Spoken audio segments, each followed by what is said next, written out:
Hi guys! Do you know there's useful training and useless training?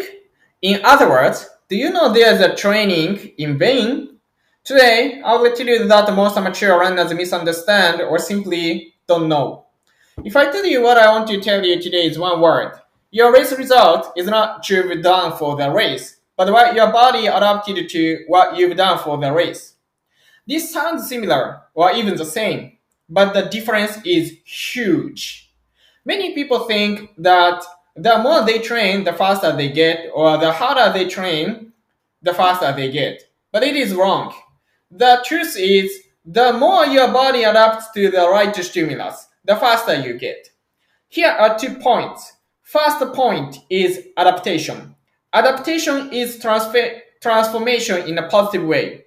When we are born, we almost have limitless possibilities, but we hardly use these possibilities. For example, I have the possibility to be a good swimmer, but I'm a bad swimmer. I have the possibility to be a good piano player, but I have never played piano. I have the possibility to be a good sprinter, but I am a bad sprinter. I have the possibility to be a good French speaker, but I have never spoken French. I have thousands of other possibilities, but most of the possibilities are just possibilities. In other words, it is not reality. While I'm a very good Japanese speaker, I speak Japanese better than all the Japanese people around me. I'm a very good student in social study like Japanese history, philosophy, economics, politics, Japanese, all the Japanese, etc. And I'm a good marathoner. I adapted to these stimuluses very well, and in fact, my muscles, lungs, hearts, neurons, everything changes in a positive way. This is adaptation. If adaptation doesn't occur, it has no meaning, no matter how hard I train or study. Remember, training, practice, study, or learning without adaptation has no meaning. We do not get faster by training, but adaptation. Of course, there's no adaptation without training. However, training and adaptation are not equal. This is the reason why two runners who train equally hard make very different results sometimes. And also, this is the reason why some runners train seriously but do not get improvements. Then, what is the difference between training with adaptation and training without adaptation? There are 4 differences between training with adaptation and training without adaptation. First, the training stimulus should not be too strong. In other words, the training load should not be too high. This is the reason why races are not good training. If the race is good training, you better do races every weekend and you get faster and faster. Plain and simple. But the truth is not so simple. Second, you need to recover from training enough. If your body doesn't recover well, your training has no training effect. Third, frequency. You need to repeat a certain stimulus frequently enough. And also, this is the reason why workouts should not be too hard, and races are not good training method. The harder workouts are, the more complicated you repeat it. Actually, about third factors are almost same, because if it is too hard, if you can recover easily and if you can repeat it frequently depends on your recovery ability.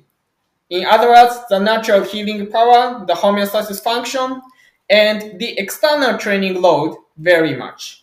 This is the reason why you need to increase your recovery ability first by doing lots of easy runs, easy to moderate runs, and moderate runs.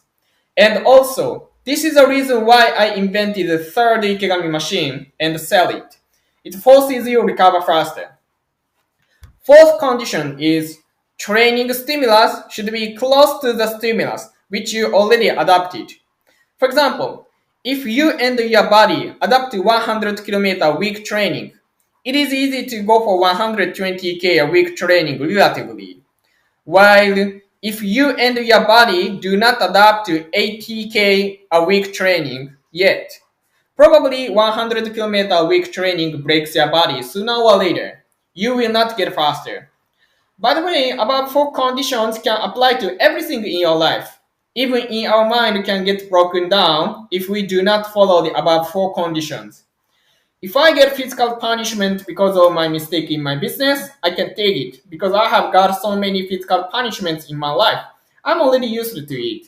By the way, physical punishments in Japan are a part of education. It is much different with something like white people whipped the black slaves in the USA 100 years ago. There should be love with physical punishments. Anyway, the reason why I adapted to this kind of mental stimulus, namely physical punishment, is because, first, the stimulus wasn't too hard. My father slapped me at the right intensity and with the right repetitions. Second, after that, my mom hugged me, gave me toys, sweets, etc. In other words, I recovered well. And third, I got physical punishment not only once, but repeatedly. In other words, enough frequencies.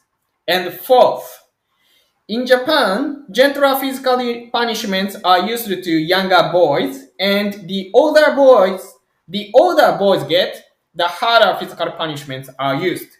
In other words, we got something which was close to something we already adapted to, used to. On the other hand, do you know 1,000 yards stare? This is a famous picture of an American young soldier who fought against Imperial Japanese infantry in the island of Peleliu. You can Google it 1,000 yard stare. First, he got too hard stimulus at one time for his mind. Second, he couldn't recover well because the ferocious battle kept going on. Third, it wasn't something he already adapted to in his hometown. So he was completely broken down and could not focus properly anymore. Oh boy. If you cannot adapt to physical stimulus, you get injured or get overtraining. As a result, you get slower or at least you are not able to run faster with hard training. And if you cannot adapt to mental stimulus, you get PTSD or depression or burnout syndrome. The mechanism is the same. And if you understand the mechanism of adaptation, getting faster by training, you'll know why fundamental training should be easy run, easy to moderate run, supplemental speed workouts, and light speed workouts as main workouts like short fast track 20 times 1 minute fast, 1 minute fast, or I don't know, 10 times 400 meter with 200 meter jogging recovery at your 3000 meter subjective race effort, or 15 times 400 meter with 200 meter jogging recovery at your 5000 meter subjective race effort, and on and on.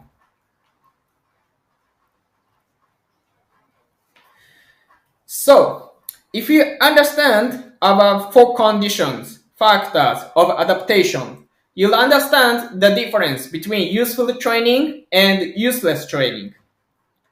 The second mystery is why I'm a bad sprinter but a good marathoner. Why? The answer is because I didn't give a certain stimulus to my body for sprinting. We adapt to the stimulus specifically. So if my training is very well designed for marathon, I become a better marathoner instead of becoming a better sprinter. Also, if your training is very well designed for a 5,000 meter runner, you become a better 5,000 meter runner instead of becoming a better baseball player.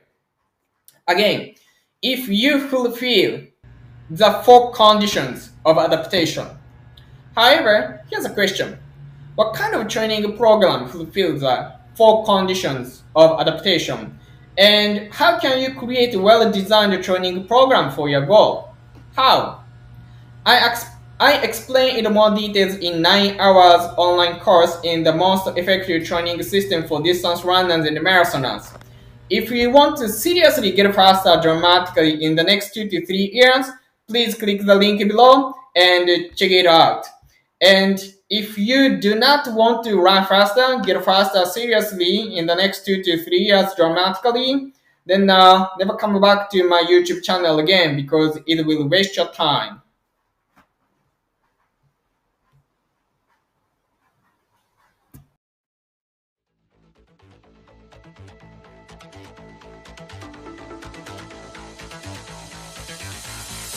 我は嵐し我が敵は我が身に潜む臆病像これに打ち勝つ我が筒は心に秘めたる国旗心国旗の心を持つ者はなどて恐るることやある非人に恥じぬ勇持ちて我らはいかん心して立つ時こそは今なるぞ人に遅れて恥かくないざすら音なるまでは走れや走れ者ともに滴る汗を光らせてなどてたゆとことやある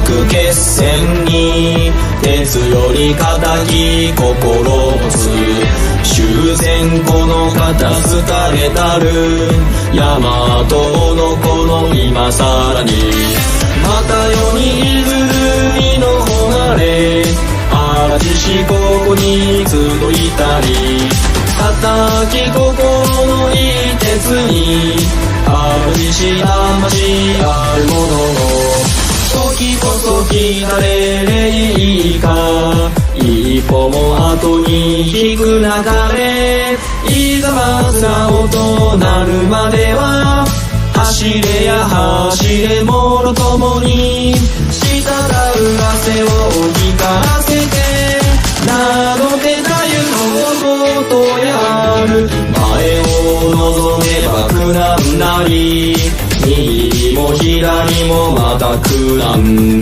み空の月を見上げては七難八苦を望むのも我らが力試すため常に前へと意地を見せん闘魂もゆる荒獅子の気をここに今見よや人生意気に感じては聖碑を誰かあげつらういざますら音なるまでは走れや走れ者ともに滴る汗を光らせてなどてたゆと